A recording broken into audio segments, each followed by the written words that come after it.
So Unit this 6 chemistry project, by Anag and Kushal. deforestation in the Amazon.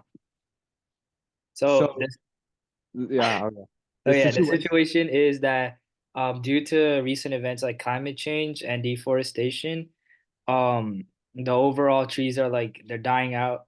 And in the graph, we can see that the general trend is decreasing, showing that the rainforest size back in 1970 is smaller than today. This shows its massive impact on the environment.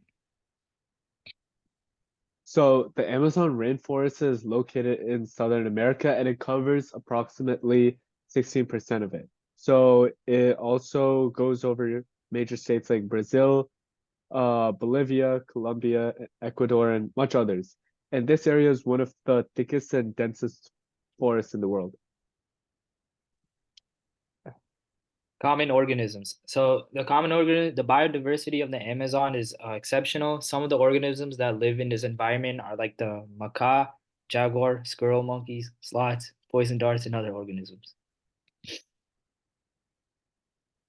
So the effect of deforestation on wildlife includes animals like the jaguar. So the jaguar is one of the native species which stay in the Amazon rainforest, and since the age of deforestation, it's had less and less trees and other plant life to blend into the environment. As a result, it's been harder for them to move around, and they've been hunted and sold internationally. The jaguar is just one amongst many species who share the same story. The Industrial Revolution's impact. So the Industrial Revolution's main impact on the rainforest was the extraction of resources or export and the deforestation of the factories. Climate change, one of the byproducts of the revolution, creates devastating fire seasons and it makes drier weather. So the Industrial Revolution continued. So one of the effects is loss in landmass, and the impacts of the Industrial Revolution can still be seen today, even looking at the chart to the right. I mean below. So this graph implies that the deforestation has occurred during a 10-year gap. Looking at the graph, it's noticeable that in 1995, the amount of CO2 emissions increased to about 450 megatons, which is significant. And it was also accompanied with the loss of over 3 million trees. So it shows this sort of relationship. Additionally, there's been deforestation.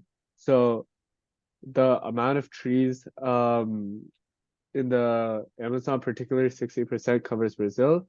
And looking at the 21st century, you can see a major difference in the amount of trees. So, yeah. Current interventions. So the first intervention is agroforestry, and this is where like you plant trees alongside agricultural crops. And what this does is it promotes sustainable land use by maintaining forest cover while allowing for agricultural production in the Amazon. This undoes damages caused by deforestation as it conserves soil fertility and structure, allowing for less trees to die off and increase the habitat for organisms living in the Amazon. And then the second intervention is artificial selection, and this is where different animal traits are choose to represent the needs in such harsh environments. And this philosophy comes from Charles Darwin and his theory of evolution. And this development of artificial selection undoes damage done by deforestation in the Amazon by recreating new species which don't rely on trees anymore and can survive areas with high CO2 concentrations. And thanks for listening to our presentation.